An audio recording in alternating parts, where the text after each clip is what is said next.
Chapter 20. The Flying Doctor.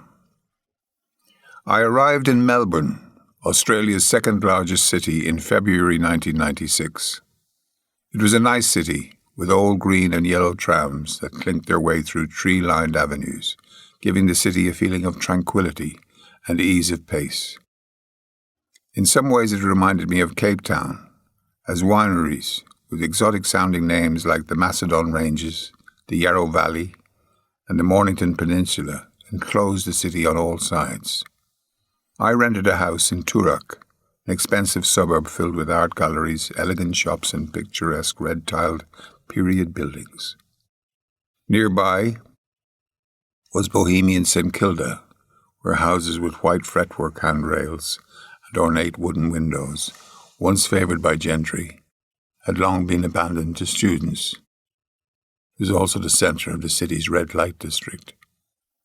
One day, over breakfast, I read an article about Men at Work, a Scottish-Australian rock band who were reuniting in an old hotel in St Kilda after a 10-year absence from playing together.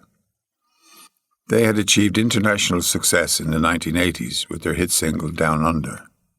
Their farewell concert was within walking distance of my lodgings, and I decided to go and see them. After the concert, as I was making my way back home along Grey Street, I noticed two streetwalkers on one of the corners up ahead of me.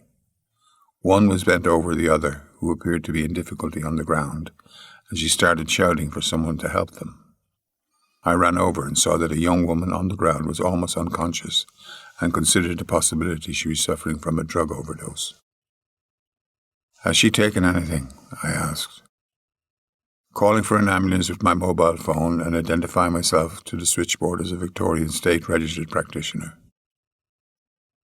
Within a short time, the ambulance arrived, lights flashing. "So, Doc, what do you think is happening here?" asked the emergency medical technician, the EMT. "Is she a heroin overdose?" There was something about her deteriorating condition that made me doubt that. Maybe it was the dilated pupils, the stridor in her breathing, or my sixth sense, but I was unwilling to go along with the obvious diagnosis. "Has she taken heroin?" the EMT asked her friend. "Yes, she had some earlier in the evening." "I thought so," the EMT said, rifling through the ambulance emergency bag for some naloxone, a powerful drug that specifically acts on the brain to counter the effects of heroin or morphine overdose. "Do you want me to give the naloxone, Doc? Will I draw up 0.4 milligrams?" "No," I said, still trying to establish the cause of her difficulty.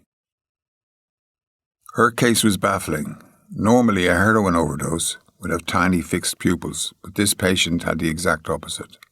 The patient was deteriorating before our eyes and had turned blue, but I remained calm and tried to establish the correct diagnosis. Medicine must be exact, as the consequence of a mistake can be the loss of someone's life. "Doc, you have to decide. We're going to lose her, and the IV naloxone won't do her much harm," the EMT said. That was not true, as the drug had a lot of side effects, including heart rhythm changes, seizures, and sudden chest pain, and I knew that it could not be used if the diagnosis was in doubt. "No. Give her adrenaline," I said. "Half a mg of 1 in 1,000 IM.